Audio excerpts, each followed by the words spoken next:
பிரதமர் மோடியின் வீடு வழங்கும் திட்டத்திற்கு ஆன்லைன் பதிவு செய்யப்படுவதாக சேலம் மாவட்டம் ஓமலூர் வட்டார பகுதிகளில் வதந்திகள் வைரலாக பரவி வருகின்றன.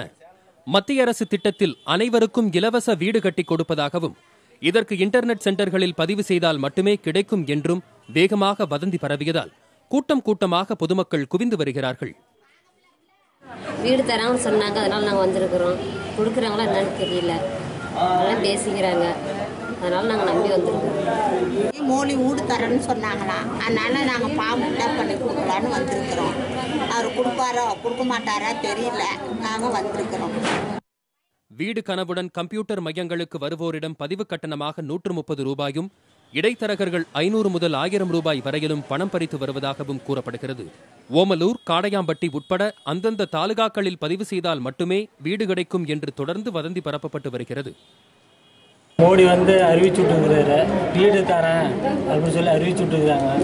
இதே எங்கள் மாரி ஏழைகளுக்கெல்லாம் கொடுத்து உதவி பண்ணால் கொஞ்சம் நல்லா இருக்கும். எல்லாம் இல்லாதவங்க எத்தனையோ பேர் இருக்கிறாங்க, எல்லாம் வீடு வாசல் எல்லாம் இல்லாத இருக்கிறாங்க. மோடி நல்ல திட்டமாக விட்டுருக்கிறாரு, கண்டிப்பாக செய்வாருன்னு நம்பிக்கையோடு இருக்கிறோம். தற்போது ஒவ்வொரு தாலுகாக்களிலும் இதுபோன்ற ஆன்லைன் பதிவுகள் அனைத்து தனியார் கணினி மையங்களிலும் செய்யப்பட்டு வருகின்றன. இதுகுறித்து ஓமலூர் வட்டாட்சியர் மற்றும் வட்டார வளர்ச்சி அதிகாரிகளிடம் கேட்டபோது இதுபோன்ற எந்த திட்டமும் இதுவரை அறிவிக்கப்படவில்லை என்றும் அதற்கு ஆன்லைன் பதிவு செய்யப்பட வேண்டும் என்ற அறிவிப்பும் வரவில்லை என்றும் கூறினர். அப்படியே வந்தாலும் இந்த திட்டத்தை அதிகாரிகள் மட்டத்தில் ஆய்வு செய்த பிறகே வீடுகள் வழங்கப்படும் என்றும் தெரிவித்தனர். புதிய தலைமுறைக்காக ஓமலூரில் இருந்து தங்கராஜ்.